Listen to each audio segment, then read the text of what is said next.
हूँ मानसी सुदर्शन। आप देख रहे हैं सिटी न्यूज। मैं आप सभी दर्शकों का करती हूँ स्वागत। अब बढ़ते हैं खबरों की तरफ। बीकापुर अयोध्या साल का आखिरी दिन कोतवाली हैदरगंज के लिए काफी दुखद भरा रहा। बिछिया निवासी दो सगे भाई सचिन व रवि उस समय काल के गाल में समा गए जब वह बाइक से सवार होकर रामपुर अरौली के पास वोल्डर लदी ट्राली की चपेट में आ गए। प्रत्यक्षदर्शियों के अनुसार रामपुर अरौली के पास प्राथमिक विद्यालय के बगल जब बोल्डर लदी ट्राली के अनियंत्रित होते ही नीचे आ गए। लोगों ने बताया कि बाइक सहित दोनों युवक ट्राली के पहियों के नीचे दब गए, जिसमें मौके पर ही उनकी दर्दनाक मौत हो गई। हृदय विदारक इस घटना के बाद क्षेत्र में सनसनी का माहौल व्याप्त हो गया। उप जिलाधिकारी बीकापुर, थाना अध्यक्ष हैदरगंज, क्षेत्राधिकारी बीकापुर घटना की सूचना पाकर मृतक 17 वर्षीय रवि व 15 वर्षीय सचिन के घर पहुंचे। ग्रामीणों ने बताया कि मृतक भाइयों के पिता रामचंद्र मिश्रा की मृत्यु 3 वर्ष पहले ही हो चुकी है। मृतकों का एक बड़ा भाई संजय मिश्र प्रदेश में है। 2 बहनें हैं, एक बहन की शादी हो चुकी है, वहीं एक बहन अभी घर पर ही है।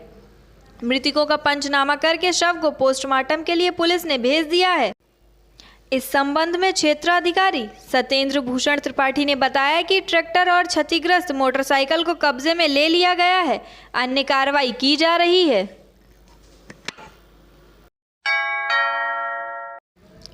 बीकापुर अयोध्या साल का आखिरी दिन कोतवाली हैदरगंज के लिए काफी दुखद भरा रहा।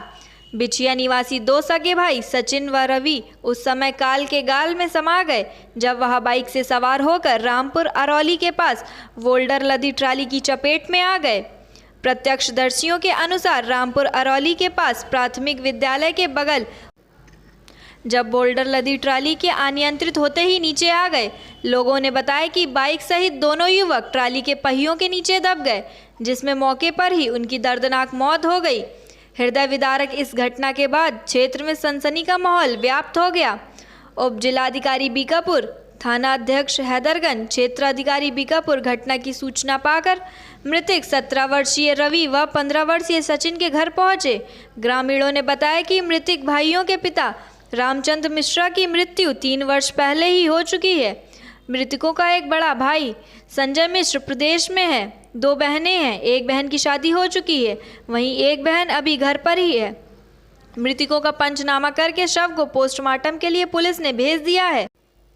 इस संबंध में क्षेत्राधिकारी सत्येंद्र भूषण त्रिपाठी ने बताया कि ट्रैक्टर और क्षतिग्रस्त मोटरसाइकिल को कब्जे में ले लिया गया है। अन्य कार्रवाई की जा रही है।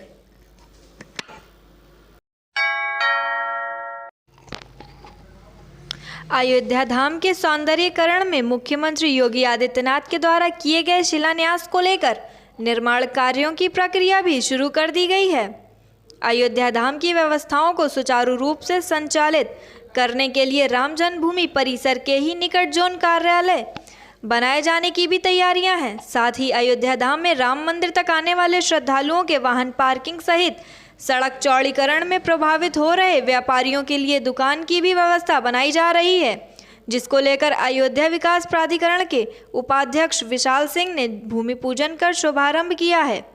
अयोध्या में टेढ़ी बाजार व रेलवे स्टेशन रोड पर सैकड़ों की तादाद में दुकान व पार्किंग की व्यवस्था बनाए जाने की तैयारियां शुरू कर दी गई हैं। अयोध्या विकास प्राधिकरण के द्वारा भूमि पूजन कर इसका शुभारंभ किया गया। अयोध्या के रेलवे स्टेशन पर लगभग 5 करोड़ की लागत से 36 दुकानें व वाहन पार्किंग बनाई जा रही है। इसके साथ ही अयोध्या में वर्षों से किराए पर चल रहे जोन कार्यालय को भी इस बिल्डिंग के टॉप फ्लोर पर स्थानांतरित किए जाने की व्यवस्था बनाई जा सकती है।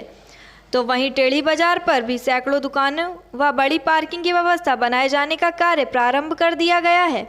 2022 में इन्हीं दोनों कार्यों को पूरा कर लिया जाएगा। वहीं अयोध्या में स्टेशन रोड स्थित कौशलेश कुंज पर मल्टी कार पार्किंग के साथ अयोध्या में सड़क चौड़ीकरण में प्रभावित व्यापारियों को दुकान आवंटित करने के लिए यह योजना बनाई गई थी, जिस पर पूर्व में ही मुख्यमंत्री योगी आदित्यनाथ के द्वारा शिलान्यास कर दिया गया था। आज औपचारिकता के रूप में पूजन के बाद इस कार्य को प्रारंभ किया गया। अयोध्या में यह दूसरा स्थान है जहां पर कार पार्किंग और दुकानों बनाए जाने का कार्य किया जाएगा और शीघ्र ही इस कार्य को पूरा किया जाएगा।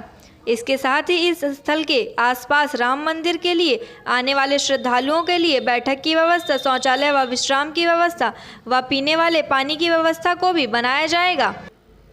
विशाल सिंह ने बताया कि बिल्डिंग बड़ी है, इसलिए इसमें प्रयास किया जा रहा है कि इसके टॉप फ्लोर पर एक ऑफिस भी स्ट्रक्चर निकाला जाए और नगर निगम के जोन कार्यालय जो आज कई वर्षों से किराए की बिल्डिंग में चल रहे हैं उसे भी स्थानांतरित किया जा सके। यहाँ पर कौशलेश कुंज की स्थान पर पहले से ही पब्लिक एमिनिटीज़ और मल्टी लेवल कार पार्किंग के साथ साथ जो हमारे व्यापारी बंधु जिनके चौड़ीकरण में जिनको किसी तरह का प्रभाव होगा उनको आवंटित करने के लिए दुकानों की ये परियोजना थी, जिसका माननीय मुख्यमंत्री जी द्वारा शिलान्यास कर दिया गया था। आज औपचारिकता के रूप में हम लोगों ने इस स्थान पर आकर ईश्वर की पूजा करके और आज इसको शुरू कर दिया है। ये दूसरा स्थान है जहां पर मल्टी लेवल कार पार्किंग और दुकानों का निर्माण किया जा रहा है, ताकि जो व्यापारी बंधु हमारे इस चौड़ीकरण और विकास की इस गति में किसी भी तरह से थोड़ा बहुत भी प्रभावित हो रहे हों उनको इससे लाभान्वित किया जा सके। और हमारा प्रयास होगा कि इस कार्य को हम शीघ्र पूर्ण करें और यहाँ पर कौशलेश कुंज पर ये जो स्थान बने, ये श्री राम हॉस्पिटल के सामने ये एक ऐसा व्यापारिक प्रतिष्ठान हो जहाँ पर सभी हमारे जो व्यापारी बंधु हैं उनकी जो बिजनेस पे कोई भी इफेक्ट पड़ा हो उससे वो कई गुना ज़्यादा लाभ ले सके, सुनियोजित विकास हो और यहाँ पर गाड़ियों को खड़ी करने का स्थान हो। जो तीर्थयात्री हमारे श्री राम मंदिर में आने वाले समय में आएंगे उनको बैठने की व्यवस्था हो, उनके विश्राम की व्यवस्था हो और हर तरह की पब्लिक एमिनिटीज़, टॉयलेट है, पीने का पानी है, विश्राम का स्थान है, वो सब भी बनाया जाए। चूँकि बिल्डिंग बड़ी है, इसमें हम लोग प्रयास कर रहे हैं कि टॉप फ्लोर पर एक ऑफिस का भी स्ट्रक्चर निकाला जाए और जल्द ही नगर निगम का जो हमारा जोनल कार्यालय अयोध्या का भी एक किराए की बिल्डिंग में चलता है उसको भी इसकी टॉप फ्लोर पर स्थानांतरित करने का विचार है। 4 व्हीलर की पार्किंग जो है वो 19 गाड़ियों की रखी गई है और लगभग 38 टू व्हीलर के लिए होगा। ये मिनिमम है, इसके अलावा भी स्थान बनाते समय जहां पर संभव हो पाएगा हम लोग कोशिश करेंगे कि ज़्यादा से ज़्यादा पार्किंग की स्पेस और दुकानें, तो कि यहाँ पर जो व्यापारिक प्रतिष्ठान हों उनको भी हम लोग यहाँ स्थापित करें और जो गाड़ियाँ खड़ी करने के बाद यहाँ पर श्रद्धालुओं को फूल, पूजा, अक्षत आदि की आवश्यकता होती है मंदिर में जाने के लिए, जो अभी संकरी गलियों से हटा करके यहाँ पर लाए जाएंगे उनको भी उचित व्यापार मिल सके, इसका भी पूरा प्रयास किया जाएगा। तत्काल में इसकी कोई व्यवस्था नहीं की जा सकती, लगातार श्रद्धालुओं की संख्या भी बढ़ रही है और अब ये बिल्कुल स्पष्ट है कि गाड़ियों की संख्या भी बढ़ेगी, 4 व्हीलर हो चाहे 2 व्हीलर हो। तत्काल व्यवस्था नहीं की जा सकती, लेकिन हाँ हम पूरी तरह से तत्पर हैं माननीय मुख्यमंत्री जी के निर्देशन में और उनके जो उनका दिशा निर्देश है उसके अनुसार अयोध्या विकास प्राधिकरण प्रतिबद्ध है कि यहाँ आने वाले जो श्रद्धालु हैं उनको भविष्य में विश्व स्तरीय सुविधाएं प्रदान की जा सकें। भी संकरी गलियों से हटा करके यहाँ पर लाए जाएंगे उनको भी उचित व्यापार मिल सके, इसका भी पूरा प्रयास किया जाएगा। तत्काल में इसकी कोई व्यवस्था नहीं की जा सकती, लगातार श्रद्धालुओं की संख्या भी बढ़ रही है और अब ये बिल्कुल स्पष्ट है कि गाड़ियों की संख्या भी बढ़ेगी, 4 व्हीलर हो चाहे 2 व्हीलर हो। तत्काल व्यवस्था नहीं की जा सकती, लेकिन हाँ हम पूरी तरह से तत्पर हैं माननीय मुख्यमंत्री जी के निर्देशन में और उनके जो उनका दिशा निर्देश है उसके अनुसार अयोध्या विकास प्राधिकरण प्रतिबद्ध है कि यहाँ आने वाले जो श्रद्धालु हैं उनको भविष्य में विश्व स्तरीय सुविधाएं प्रदान की जा सकें। पहले 90 दुकानों का इसमें प्रपोजल था, कुछ दुकानों का ही प्रस्ताव है। वही मैं कह रहा हूँ, मल्टी लेवल कार पार्किंग एक स्तर पर होता है, अपर ग्राउंड और ग्राउंड फ्लोर जो होता है उसमें केवल दुकानें बनाई जाएंगी और इसके अलावा जो पार्किंग का स्थान होगा वो नीचे की तरफ ग्राउंड फ्लोर अंडरग्राउंड होगा और फर्स्ट फ्लोर के बाद होगा जहाँ पर कि लोग नहीं जाना चाहेंगे दुकानों में खरीदारी के लिए, और ऑफिस जो होगा वो बिल्कुल टॉप पर होगा। इसकी कुल लागत लगभग कितने 4 करोड़ की लागत है। और आपने और क्या पूछा, कब तक तैयार हो जाएगा? समय 4 महीने में नहीं सर, 5 महीने 6 महीने के अंदर 6 महीने 6 माह के अंदर ये प्रस्ताव पूरा बनकर तैयार हो जाएगा। नहीं, दुकान का अलॉटमेंट का जो प्रोसेस है वो PWD और जिलाधिकारी महोदय के द्वारा तय किया जाएगा और शासन के जो यथानिर्देश 2022 विधानसभा चुनाव की तैयारियों में जुटे गृह मंत्री अमित शाह आज रामनगरी अयोध्या पहुंचे, जहां उन्होंने सबसे पहले रामलला का दर्शन पूजन किया। इसके बाद अमित शाह ने राम मंदिर निर्माण का जायजा लिया और निर्माण संबंधित जानकारियों को बारीकी से समझा। भगवान राम के परम भक्त हनुमंत लाला का भी आशीर्वाद लिया। इसके बाद आश्वस्त चल रहे श्री राम जन्मभूमि तीर्थ क्षेत्र ट्रस्ट के अध्यक्ष महंत गोपाल दास के आवास मणिराम दास छावनी पहुंचकर उनको कुशल क्षेम भी लिया। उसके बाद शहर के जीआईसी मैदान पहुंचे, जहां उन्होंने जन विश्वास यात्रा के तहत जनसभा को संबोधित किया। विशाल जनसभा को संबोधित करते हुए गृह मंत्री ने भाजपा सरकार की उपलब्धियां गिनाते हुए विपक्ष पर जुबानी हमला किया। उन्होंने बोला कि 5 अगस्त 2019 को प्रधानमंत्री नरेंद्र मोदी ने धारा 370 हटा दी, ट्रिपल तलाक पर कानून बना दिया।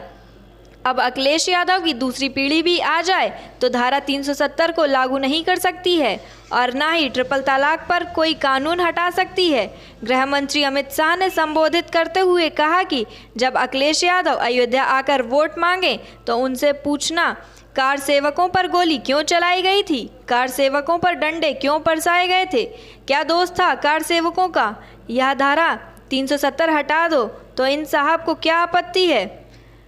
कश्मीर से धारा 370 प्रधानमंत्री नरेंद्र मोदी ने हटा दी, ट्रिपल तलाक पर कानून ला दिया, तो अब यह लोग रोना रो रहे हैं। अमित शाह ने चैलेंज करते हुए कहा कि अखिलेश की दूसरी पीढ़ी भी ना तो कश्मीर से धारा 370 लागू करवा सकती है और ना ही ट्रिपल तलाक पर कानून हटवा सकती है। कांग्रेस पर बरसते हुए अमित शाह ने कहा कि जब देश में कांग्रेस पार्टी की सरकार थी तब सपा और बसपा उसका समर्थन करते थे। आए दिन पाकिस्तान से आतंकवादी घुसपैठ करते थे, हमारे जवानों का सर काट लेते थे। हमारे सेना ने पाकिस्तान में सर्जिकल स्ट्राइक कर आतंकवादियों का सफाया किया। पाकिस्तान यह भूल गया था कि कांग्रेस की सरकार नहीं है, यह भाजपा की सरकार है और प्रधानमंत्री हैं नरेंद्र मोदी जी।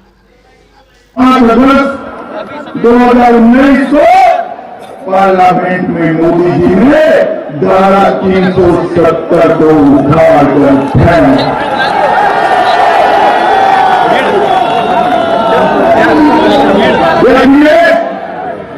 अयोध्या में वोट मांगने आए तो पूछना भाई कहा सेवकों का दोष क्या था, आपकी सरकार ने क्यों गोली चलाई, कहा सेवकों का दोष क्या था, आपने क्यों सड़कों पर डंडे बरसाए, आप सेवकों पर क्यों डंडे बरसाए।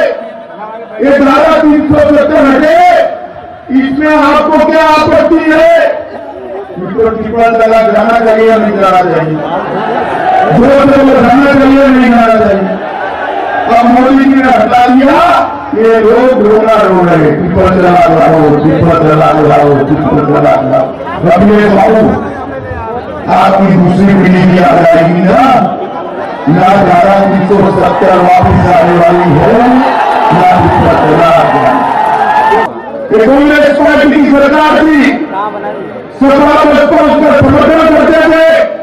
आए दिन पाकिस्तान से आलिया मालिया जमालिया घुसते थे, हमारे जवानों के सर काट कर दिया। और ये देश की कांग्रेस पार्टी इनके माथे पर झूम रही है। आपने मोदी जी की सरकार बना दी, पूर्ण बहुमत दे दिया, उरी और पुलवामा में हमला किया। उनको लगा अभी भी मनमोहन सिंह की सरकार है वो भूल गए, भारत में सरकार बदल चुकी है। कांग्रेस सपा बसपा की सरकार नहीं है, भारतीय जनता पार्टी की सरकार है और नरेंद्र मोदी प्रधानमंत्री। नमस्कार, मैं विजय श्रीवास्तव सिटी न्यूज चैनल के तरफ से सभी नगरवासियों एवं जनपद वासियों को नव वर्ष की बहुत बहुत शुभकामनाएं। धन्यवाद। मैं नंदेश्वर सिंह सभी नगरवासियों और अपने कैंट क्षेत्र के ग्राहकों को नए वर्ष की हार्दिक शुभकामनाएं देता हूं। अयोध्या वासियों को नव वर्ष की हार्दिक शुभकामनाएं। पिछला वर्ष जो बीता है वो हम लोग के लिए बहुत दुखदाई रहा है और उम्मीद करते हैं कि अगला 2022 जो हम लोग के लिए आ रहा है बहुत उन्नतिशील होगा और आप लोग अपने परिवार के साथ नव वर्ष मनाएं। कोशिश करें कि 2 गज दूरी और मास्क है ज़रूरी, इसका पालन करें। चंद्रा कुमार त्रिपाठी, स्काई नेक्सस, अयोध्या की तरफ से सभी देशवासियों को नव वर्ष की हार्दिक शुभकामनाएं। नमस्कार, मैं हूं कृष्ण कुमार चौधरी। सिटी मोड की तरफ से आप सभी देशवासियों प्रदेशवासियों को नए वर्ष की हार्दिक बधाई। मैं अपने सभी अयोध्या विधानसभा वासियों, जनपद वासियों और प्रदेश वासियों को 2022 नए वर्ष की ढेर सारी बधाई और शुभकामनाएं देता हूं। और भगवान से प्रार्थना करता हूँ कि जो अयोध्या फैजाबाद प्यार मोहब्बत एकता भाईचारा की धरती है, यहाँ पर तरक्की हो, उन्नति हो, हर परिवार में खुशहाली आए, वैमनस्यता खत्म हो, भाईचारा और मजबूत हो। 2 साल जो कोविड के नाते लोग परेशान रहे, लोगों का व्यापार कारोबार खत्म हुआ, वो सारे लोग तरक्की करें, उन्नति करें, हमारे विद्यार्थी नौजवान आगे बढ़ें, रोजगार पाएं, पढ़ लिख कर आगे बढ़ें और हमारा पूरा विधानसभा क्षेत्र, पूरी अयोध्या फैजाबाद तरक्की और विकास के पथ पर अग्रसर हो। मैं यही शुभकामनाएं सभी को 2022 के आगमन के अवसर पर देता हूँ। बहुत बहुत धन्यवाद, बहुत बहुत आभार। नगरवासियों, जनपदवासियों को शुभकामनाएं एवं संदेश आप देना चाहते हैं? मैं श्याम के श्रीवास्तव, महानगर अध्यक्ष समाजवादी पार्टी।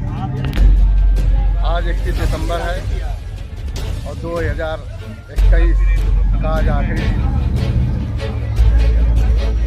आज मैंने अपने महानगर और जनपद के सम्मानित नगरवासियों को, जनपदवासियों को 2022 की बहुत बहुत बधाई शुभकामनाएं देता हूं।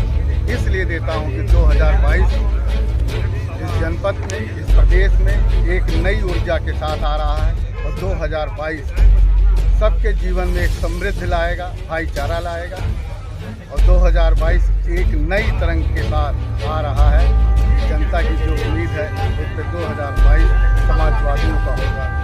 जैसा सभी देशवासियों को आने वाले 2022 की बहुत बहुत शुभकामनाएं और इस उम्मीद के साथ, ये संदेश के साथ कि देश में खुशहाली रहे, अमन चैन रहे, भाईचारा कायम रहे।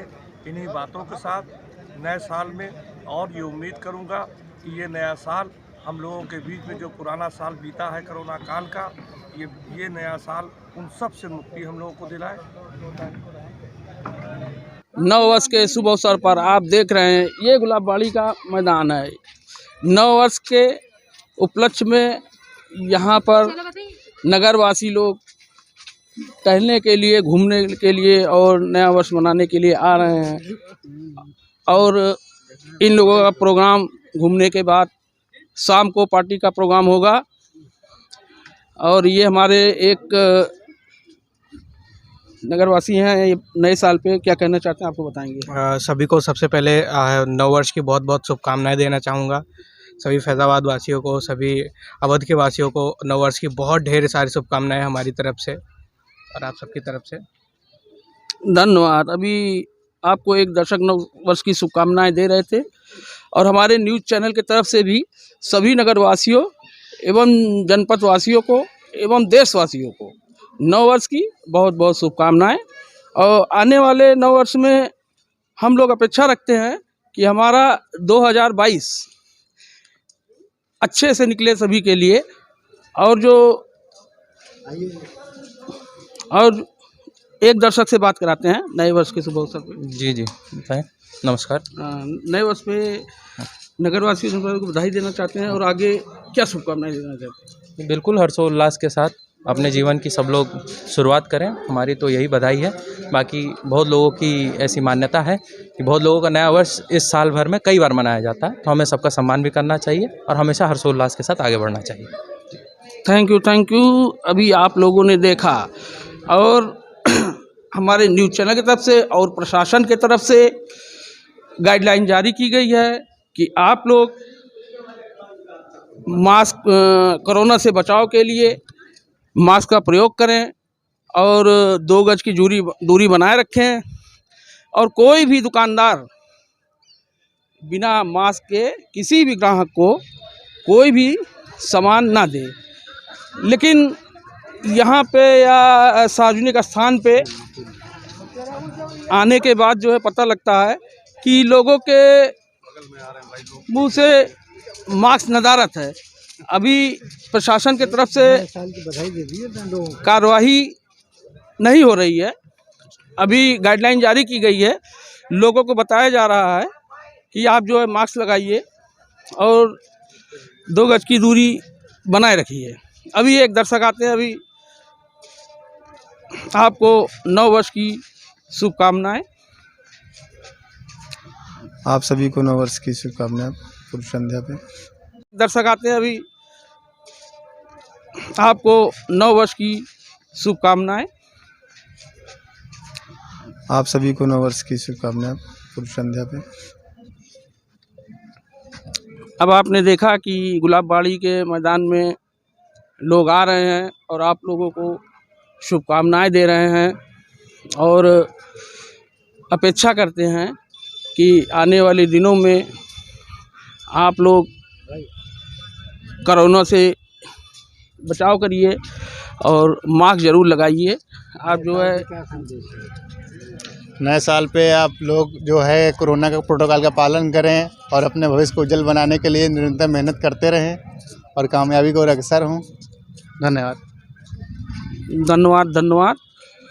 और जो है अब आपको जो है ये गुलाबबाड़ी की सीन थी, जो लोग नए वर्ष के संध्या में यहाँ पे घूमने आते हैं और नव वर्ष का प्रोग्राम लोग अपने घरों पे मिलजुल कर मनाएं, सार्वजनिक स्थान पे, होटल में या रेस्टोरेंट में ना जाएं, क्योंकि 10 बजे रात से सुबह 5 बजे तक कर्फ्यू की गाइडलाइन जारी की गई है। तो आप लोग अपने घर पे ही रहते हुए नया वर्ष बड़ी धूमधाम से मनाएं और कोरोना प्रोटोकॉल का पालन करें। धन्यवाद। आज के लिए बस इतना ही। कल फिर मिलेंगे इसी समय इसी चैनल पर। अब हमें दीजिए इजाजत। नमस्कार।